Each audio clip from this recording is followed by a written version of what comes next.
ಆ, ಈಗಾಗಲೇ ತಮಗೆ ತಿಳಿದಿರ ಹಾಗೆ ನಮ್ಮ ಶಿವಮೊಗ್ಗ ಜಿಲ್ಲೆಯಲ್ಲಿ 4 ಕೇಸ್ಗಳು ರೀಸೆಂಟ್ ಆಗಿ KFD ಪಾಸಿಟಿವ್ ಅಂತ ಹೇಳಿ ಗಮನಕ್ಕೆ ಬಂದಿದೆ. ಈ ಸತಿ ಹೋದ ವರ್ಷ ನಮ್ಮ ಸ್ವಲ್ಪ ತೀರ್ಥಹಳ್ಳಿ ಭಾಗದಲ್ಲಿ ಜಾಸ್ತಿ ಕೇಸ್ಗಳು ಬಂದಿತ್ತು. ಈ ವರ್ಷ ಈಗ ಹೊಸನಗರದಲ್ಲಿ ಸ್ವಲ್ಪ ಕೇಸ್ಗಳು ಹೆಚ್ಚಿಗೆ ಬರ್ತಾ ಇರೋದು ನಮ್ಗೆ ಈಗ ಅರ್ಲಿ ಟ್ರೆಂಡ್ಸ್ ಅಲ್ಲಿ ಕಂಡು ಬರ್ತಾ ಇದೆ. ನಾವು ಅದ್ರ ಸಲುವಾಗಿ ಯಾವುದೇ ರೀತಿ ಭಯ ಪಡೋದು ಬೇಡ. ನಾವು ಮುಂಜಾಗ್ರತಾ ಕ್ರಮ ಏನಿದೆ ತಗೊಳ್ತಾ ಇದೀವಿ. ಎಲ್ಲ ಜನರು ಸಹಿತ ಇದರಲ್ಲಿ ನಮಗೆ ಸಹಕಾರ ಕೊಟ್ರೆ ನಾವು ಅದನ್ನ ಬಹಳ ಸುಲಭವಾಗಿ ನಾವು ಎದುರಿಸಬಹುದಾಗತ್ತೆ. ಬಹಳ ಮುಖ್ಯವಾಗಿ ನಾವು KFD ಅಲ್ಲಿ ನಾವು ನೋಡ್ಬೇಕಾಗಿರೋದು early detection and early treatment. ನಾವು ಅದನ್ನ ಬೇಗ ಡಿಟೆಕ್ಷನ್ ಮಾಡಿದ್ರೆ ಯಾರಿಗೂ ಸಹಿತ ಸೀರಿಯಸ್ ಆಗೋ ಕಂಡೀಷನ್ ಆಗೋ ಒಂದು ಸಂಭವ ಇರೋದಿಲ್ಲ. ಸೊ ನಾವು ಈಗ ಏನ್ ಮಾಡ್ತಿದೀವಿ, ಎಲ್ಲಾ PHCಗಳಲ್ಲಿ ನಾವು ಸ್ಯಾಂಪಲ್ ಡ್ರಾ ಮಾಡ್ಲಿಕ್ಕೆ ಈಗ ರೆಡಿ ಮಾಡ್ಕೊಂಡಿದೀವಿ. ಈಗಾಗಲೇ ನಾವು ಯೂಶಲಿ ನಾವು ಜನವರಿ ಟೈಮ್ನಲ್ಲಿ ಟೆಸ್ಟಿಂಗ್ ಸ್ಟಾರ್ಟ್ ಮಾಡ್ತಾ ಇದ್ವಿ. ಈಗ ಡಿಸೆಂಬರ್ ಟೈಮ್ನಲ್ಲಿಯೇ ನಾವು ಮುಂಜಾಗ್ರತಾ ಕ್ರಮವಾಗಿ ಟೆಸ್ಟಿಂಗ್ ಗಳನ್ನ ಸ್ಟಾರ್ಟ್ ಮಾಡ್ಬಿಟ್ಟಿದೀವಿ. ಸೊ ನಿಯರೆಸ್ಟ್ PHCಗೆ ಹೋಗಿ ಯಾವುದೇ ಈಗ ಜ್ವರ, ತಲೆನೋವು, ನಾಸಿಯಾ ಅಥವಾ ಈ ತರ ಏನು ಸಿಂಪ್ಟಮ್ಸ್ ಇರುತ್ತದೆ, ವಾಮಿಟಿಂಗ್ ಈ ತರ ಸಿಂಪ್ಟಮ್ಸ್ ಬರ್ತಾ ಇದೆ, ಅವ್ರು ಹೋಗ್ಬಿಟ್ಟು ನಿಯರೆಸ್ಟ್ ನಮ್ಮ ಪ್ರಾಥಮಿಕ ಆರೋಗ್ಯ ಕೇಂದ್ರದಲ್ಲಿ ಅವರು ಸ್ಯಾಂಪಲ್ ಕೊಟ್ರೆ ನಾವು ವಿದಿನ್ 24 ಅವರ್ಸ್ ಅಲ್ಲಿ ಅದರ ಟೆಸ್ಟಿಂಗ್ ರಿಸಲ್ಟ್ಸ್ ಅನ್ನ ಕೊಡ್ಲಿಕ್ಕೆ ನಾವು ಶಿವಮೊಗ್ಗ ಲ್ಯಾಬ್ ಅನ್ನ ರೆಡಿ ಮಾಡ್ಕೊಂಡಿದೀವಿ. ಈಗಾಗಲೇ ಸುಮಾರು 6,000ಕ್ಕಿಂತ ಜಾಸ್ತಿ ನಾವು ಸ್ಯಾಂಪಲ್ ಟೆಸ್ಟ್ ಮಾಡಿದೀವಿ. ನಾವಾಗಲೇ ಪ್ರೊಆಕ್ಟಿವ್ ಆಗಿ ಟೆಸ್ಟ್ ಮಾಡ್ತಾ ಇರೋದ್ರಿಂದ ಇದು ನಮಗೆ ಅರ್ಲಿ ಡಿಟೆಕ್ಷನ್ ಆಗ್ತಾ ಇದೆ. ಅದರಿಂದ ಯಾರ ಸ್ಥಿತಿನೂ ಸಹಿತ ಗಂಭೀರ ಸ್ವರೂಪ ಪಡ್ಕೊಳ್ತಾ ಇಲ್ಲ. ಸೊ ಎಲ್ಲ ಜನರು ಸಹಿತ ಅದೇನು ಸಿಂಪ್ಟಮ್ಸ್ ಇರ್ತದೆ ಅದನ್ನ ಇಗ್ನೋರ್ ಮಾಡಬೇಡಿ. ದಯವಿಟ್ಟು ನಮ್ಮ ಪ್ರೈಮರಿ ಹೆಲ್ತ್ ಸೆಂಟರ್ಗೆ ಬಂದ್ಬಿಟ್ಟು ಟೆಸ್ಟಿಂಗ್ ಮಾಡಿಸ್ಕೊಳ್ಳಿ. ನೀವು ಬೇಗ ನಿಮ್ದು ಟೆಸ್ಟ್ ಆದ್ರೆ ಬೇಗ ಗುಣಮುಖ ಆಗ್ತೀರಾ, ಮತ್ತೆ ಏನು ನಿಮಗೆ ಸಮಸ್ಯೆ ಆಗೋದಿಲ್ಲ ಅಂತ ನಾನು ಹೇಳಿ ಬಯಸ್ತೇನೆ. ಇದರ ಹೊರತಾಗಿ ನಾವು ಎಲ್ಲ ವಿವಿಧ ಇಲಾಖೆಗಳ ಒಂದು ಕೋಆರ್ಡಿನೇಷನ್ ಟೀಮ್ ಅನ್ನು ಸಹಿತ ನಾವು ರೆಡಿ ಮಾಡಿ ಮೀಟಿಂಗ್ಗಳನ್ನು ಮಾಡಿ ಅವ್ರನ್ನು ಸಿದ್ಧತೆ ಮಾಡ್ಕೊಂಡಿದೀವಿ. ಅಂಗನವಾಡಿ ಕಾರ್ಯಕರ್ತರಿರ್ಬೋದು, ನಮ್ಮ ಆಶಾ ಕಾರ್ಯಕರ್ತರಾಗಿರ್ಬೋದು, PDOಗಳಾಗಿರ್ಬೋದು, ಎಲ್ಲರೂ ಸಹಿತ ಇದರಲ್ಲಿ ಭಾಗವಹಿಸಬೇಕಾಗತ್ತೆ. ಎಲ್ಲರೂ ಸಹಿತ ಇದ್ರ ಬಗ್ಗೆ ನಿಗಾ ವಹಿಸಬೇಕಾಗತ್ತೆ.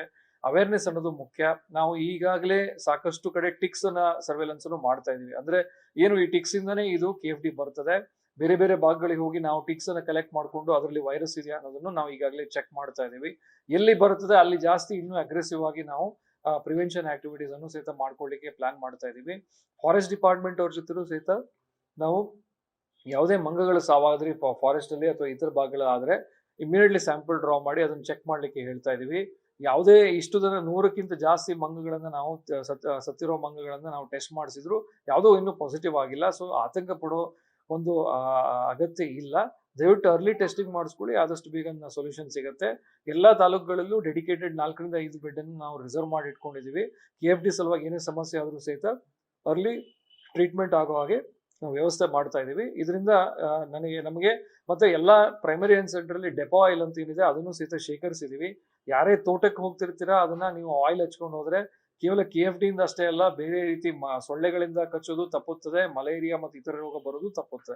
ಸೊ ಡೆಪೋ ಆಯಿಲ್ ಏನಿದೆ ಬಹಳ ಅದು ವೆರಿ ಸಿಂಪಲ್ ಪ್ರಾಡಕ್ಟ್ ಮತ್ತೆ ಬಹಳ ಸ್ಟೇಬಲ್ ಪ್ರಾಡಕ್ಟ್. ಯಾವುದು ಅದರಿಂದ ಸೈಡ್ ಎಫೆಕ್ಟ್ಸ್ ಇರೋದಿಲ್ಲ, ಬಹಳ ಹೆಲ್ಪ್ಫುಲ್ ಆಗಿರುತ್ತದೆ. ಫ್ರೀ ಆಗಿ ನಾವು PHC ಅಲ್ಲಿ ಕೊಡ್ತಾ ಇದೀವಿ. ಎಲ್ಲರನ್ನು ಬಳಸ್ಕೊಳ್ಳಿ. ತೋಟಕ್ಕೆ ಹೋಗ್ಬೇಕಾದ್ರೆ, ಹೊರಗೆ ಹೋಗ್ಬೇಕಾದ್ರೆ ಹಚ್ಕೊಳ್ಳಿ.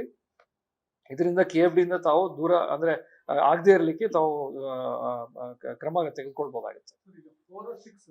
ಅಲ್ಲ, ರೀಸೆಂಟ್ ಬಂದಿರೋ 4, ಹೋದ ಒಂದು 15 ಡೇಸ್ ಬೇಕು ಒಂದು 1 or 2 ಕೇಸಸ್ ಬಂದಿತ್ತು. ಟೋಟಲ್ ಮೋಸ್ಟ್ಲಿ ಆಗಿರ್ಬೇಕು.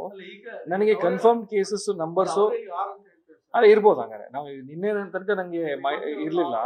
ಇವತ್ತು ಕನ್ಫರ್ಮ್ ಎಂಟ್ರಿ ಕೇಸ್ ಇದ್ರೆ ಬಹುಶಃ 6 ಆಗಿರ್ಬೋದು, ಎಲ್ಲ ಸೇರಿ 6 ಆಗಿರ್ಬೋದು. ಅದಕ್ಕೆ ಸೊ ನಂಬರ್ಸು KFD ಅನ್ನೋದು ಹೊರಗಡೆಯಿಂದ ಬಂದಿರೋ ಒಂದು ವೈರಸ್ ಅಲ್ಲ. ಅದು ನಮ್ಮ ಈ ಭಾಗದಲ್ಲೇ ಇಲ್ಲೇ ಇರುವಂತ ಒಂದು ವೈರಸ್. ಈಗ ಯಾರು ಎಲ್ಲಿಂದ ಬಂದ್ರು ಅವರಿಂದ ಇನ್ನೊಬ್ರಿಗೆ ಹಬ್ಬಕ್ಕಾಗಲ್ಲ. ಇದು ಕೇವಲ ಟಿಕ್ಸ್ ಇಂದ ಮಾತ್ರ ಬರಕ್ ಸಾಧ್ಯ. ಈಗ ಮನೆಯಲ್ಲಿ ಒಬ್ಬರೇ ಯಾರು ಇರ್ತಾರೆ ಅವ್ರಿಗೆ ಟಿಕ್ಸ್ ಕಚ್ಚಿರುತ್ತೆ, ಅವರಿಂದ ಇನ್ನೊಬ್ರಿಗೆ ಹಬ್ಬಕ್ಕೂ ಸಾಧ್ಯ ಇಲ್ಲ. ಅಲ್ಲ, ಆ ಡೀಟೇಲ್ಸ್ ನಾನು ನೋಡಿ ಹೇಳ್ತೀನಿ. ಅದ್ರ ಬಗ್ಗೆ ನನಗೆ ಎಕ್ಸಾಕ್ಟ್ ಮಾಹಿತಿ ಇಲ್ಲ. ಕೆಲವೊಬ್ಬರು ನೇಟಿವ್ಸ್ ಇದ್ದಾರೆ. ವಲಸೆ ಕಾರ್ಯಕ್ರಮ ಫಸ್ಟಿಗೆ ನಾವು 2-3 ಕೇಸಲ್ಲಿ ಬಂತು, ನೇಟಿವ್ಸೇ ಇದ್ದಾರೆ, ವಲಸೆ ಇದ್ದವರು ಅಲ್ಲ. ಬಟ್ ನಮ್ಗೆ ವೈರಸ್ ಇರೋದು ಮಲೆನಾಡು ಭಾಗದಲ್ಲೇ ಮಾತ್ರ, ಅದು ಬೇರೆ ಕಡೆ ಇರಲ್ಲ. ಈ ಭಾಗದಲ್ಲೇ ಇರ್ತದೆ. ಕಾಡು ತೋಟಕ್ಕೆ ಏನ್ ಹೋಗ್ತಾ ಇರ್ತೀರ ಅಲ್ಲಿ ಟಿಕ್ಗಳೇನ್ ಕಚ್ಚೋದ್ರಿಂದ ಅದು ಬರ್ತದೆ. ಕೇವಲ ಟಿಕ್ ಬೈಟ್ ಇಂದ ಬರುತ್ತೆ, ಬೇರೆ ಯಾವ ಉದ್ದೇಶದಿಂದ ಟಿಕ್ ಬೈಟ್ ಇಂದ ಮಾತ್ರ ಬರೋದು.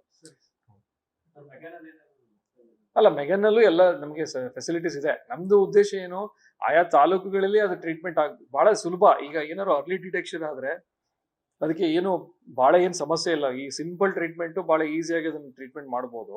ಸೊ ಮೆಗಾನಲ್ಲೂ ಸಹಿತ ಡೆಡಿಕೇಟೆಡ್ ಬೆಡ್ಸ್ ಇದೆ, ಡಾಕ್ಟರ್ಸ್ ಇದ್ದಾರೆ. ಸೀರಿಯಸ್ ಕೇಸ್ ಬಂದ್ರು ಹ್ಯಾಂಡಲ್ ಮಾಡ್ಲಿಕ್ಕೆ ನಮ್ ಕೆಪಾಸಿಟಿ ಇದೆ. ಇವನ್ ಮಣಿಪಾಲ್ ಹಾಸ್ಪಿಟ್ಲಿಗೂ ಬೇಕಾದ್ರೆ ನಾವು ರೆಫರಲ್ ಮಾಡ್ಕೊಡ್ತೀವಿ. ನಮ್ಮ ಗೌರ್ಮೆಂಟಲ್ಲೂ ಸಹಿತ ರೆಫರಲ್ಗೆ ಅದನ್ನ ಫ್ರೀ ಆಗುವಂಗೆ ಅದನ್ನ ವ್ಯವಸ್ಥೆ ಮಾಡ್ಕೊಟ್ಟಿದ್ದಾರೆ. ಸೊ ಏನೇ ಸಮಸ್ಯೆ ಇದ್ರೂ ನಾವು ನಿಮ್ಗೆ ಸಹಕಾರ ಕೊಡ್ತೀವಿ. ಆಲ್ರೆಡಿ ವ್ಯವಸ್ಥೆ ಮಾಡ್ಕೊಂಡಿದ್ದೀವಿ.